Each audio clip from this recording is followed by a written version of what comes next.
Guys are making a lot of progress. It's just all about development right now, getting lined up in the right position, playing hard, running to the football. I've really enjoyed the experiences of working so far with Domata Peko and Warren Sapp. I've said it before, those guys have a combined 28 years of experience, right, of playing in the NFL. Peko's in the Polynesian Hall of Fame. Obviously Sapp's a first ballot Hall of Famer. Those guys bring the juice and they bring the energy, and they're a pleasure to work with. Adam, go ahead.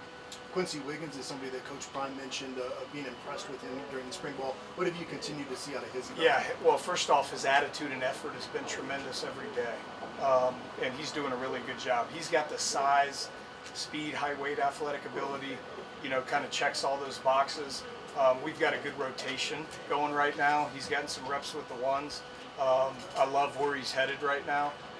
Just need to continue to work on the fundamentals and, assignment sound, knowing where to be, when to be there, knowing what the call is. But I'm very, very proud of Quincy. He's had a great camp so far, and he's going to continue to get better and better. Okay. Hey, you have something like 160 years combined experience of NFL experience on this staff, I guess, how much did that come into play when Coach Prime was going through what he went through, and you guys just had to manage the store without him? Yeah, no, it was great. I mean, it's team, so it's everybody being on the same page. I mean, obviously, Coach Prime's put a tremendous staff together. There's a lot of wisdom. There's a lot of knowledge. Guys know what they're doing. But I think the coolest thing about our staff is it's always like a collaboration of guys working together. You could say with all this combined experience, 160 years of NFL experience, wow, I mean, that's crazy, right? But there's no egos with these guys. Everybody's, putting one foot in front of the other, and we're doing the thing together, and everybody's just been really good to work with. Neely, go ahead. Coach Prime clearly believes in the staff, and he's called you up to speak to the team before, but he's prefaced that with, you're going to be a head coach one day. What does that mean to you to hear a guy like Coach Prime, Deion Sanders, say that about your profession? Yeah, no, thanks. I mean, it's obviously a great honor that he would speak that way of me. I have career aspirations of being a head coach, being able to lead, teach, and guide young men to get them where they're trying to go on the field and off the field. And that's a great goal of mine. Right now, I'm going to be where my feet are, be here, be in the moment, try to get this team as good as possible. And, it's interesting in life when I try to figure out my plan and I focus on what George Helow wants and not on what God wants, things never work out the way you want them to work out. So when the time's right and God blesses me with that opportunity, I'm going to take full advantage of that.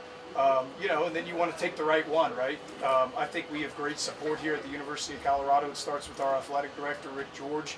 But when you take that head job, it's got to be the right one.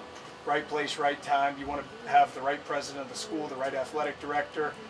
You want to have a good board of trustees, right? You want to have the financial funds to be able to get the right recruits in there. Geographically, it's got to be in a good place that makes sense. But I love where I'm at right now, Neely. And Ank, you know that. And it's just a privilege, it's a blessing, and it's an honor to be at the University of Colorado. He's such a good leader, and I've learned so many things from him.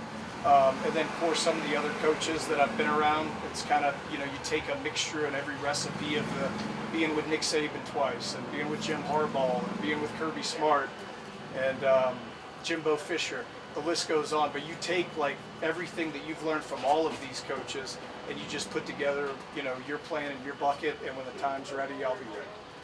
Leo, go ahead. Hey, Coach, when you look at the fact that this is a player-led team, who do you think are the players who are really standing out to you in leadership roles? Yeah, Arden Walker's the first one that comes to mind. I'm really, really happy with his progress.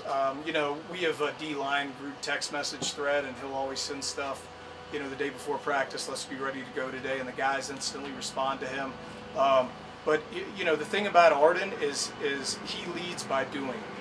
So that's, to me, the best form of leadership.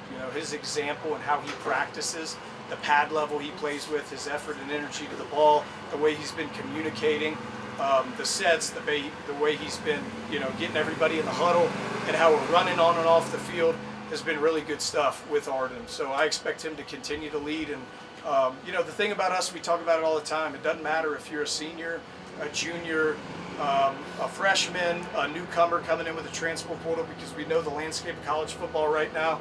But you learn by doing the right thing over and over and over again. And Arden's done that. And I'm really, really happy with his progress and where he's headed. Brian, go ahead. Coach, I want to ask you, speaking of Arden, you mentioned the portal. In this era, there's so much change in rosters, obviously, but that front group, I think there's been the line of the head. There's 11 guys on this team last year. How big of a deal is that you have so many guys that know this culture, that've been here for a year? Yeah, no, it definitely helps. You know, some of the stuff, you know, we'll make changes as we go, because Rob Livingston, he really does a tremendous job of making our scheme what it needs to be based off the players that we have. And I think that's what great coaches do, and Rob's a really good coach. So those guys have familiarity with kind of what we do and how we do it, just in terms of what we do on defense. So I think that's always good. That always helps out. But, you know, it is what it is. 3 more, Jack, go ahead. Hey coach, also with the transfer portal, just what are you seeing from some of your incoming transfers like Gabriel, Jaheim, what are you kind of seeing? Yeah, you know, like guys are getting, you know, it's new, right? Like, I think one of the things about it is they're getting comfortable. We're getting comfortable with them. We're banking on their buy-in and being the people that we know that when we saw them in the portal that they can be. And then, you know, on the flip side of that, what's hard about the portal is the teams, the opponents that we're about to play, like, we don't know what they have, you know, because like 35% of some of these rosters have up to 50 new players on their team. So you can go through the tape and you can watch, you know, the previous team that they were on, but what type of scheme are they going to be in now? And how is that new team going to utilize them? So, but as far as your question and the newcomers that we got, it's the first thing. It starts with total buy-in. We're not going to ask them to do anything that they can't do, but from an attitude and effort perspective, we've got to have it every day, and they've got to be bought in. Jake, go ahead.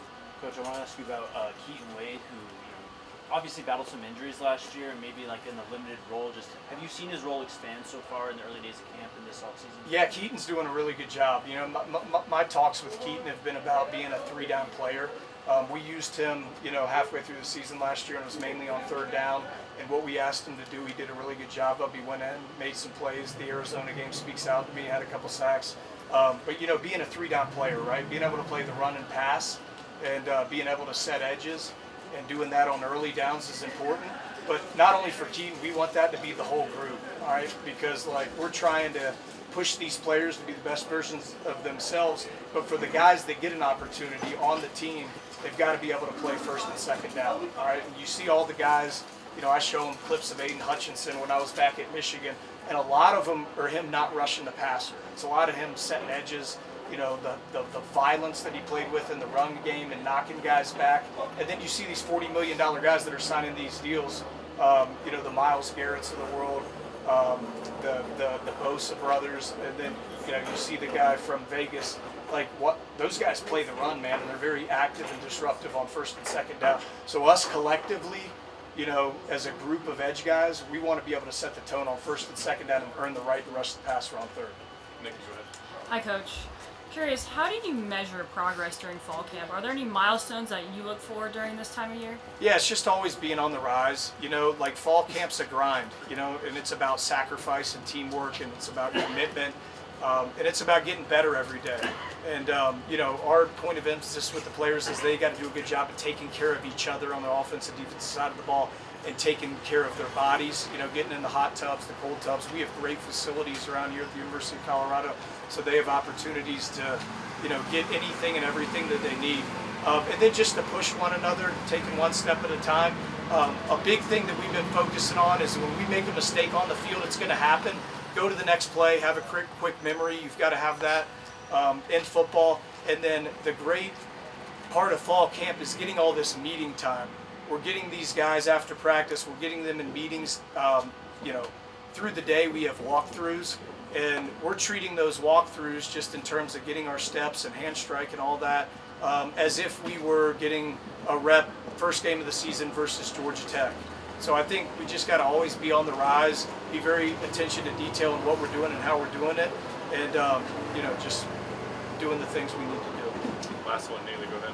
Coach, when you're in your drills or position meeting rooms, you stress two things.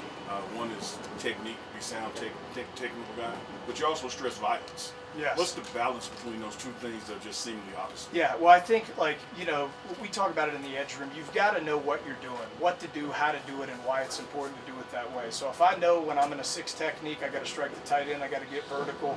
I got to know where the back is. Is he to me? Is he away from me? When I'm in a 9 technique, okay, what's my responsibility? If we have a pressure, am I to the side of the pressure? Am I away from the pressure? Am I a hammer play? Like, you know, it's all technique and fundamentals and mentally knowing where I have to be and where I have to fit within the scheme.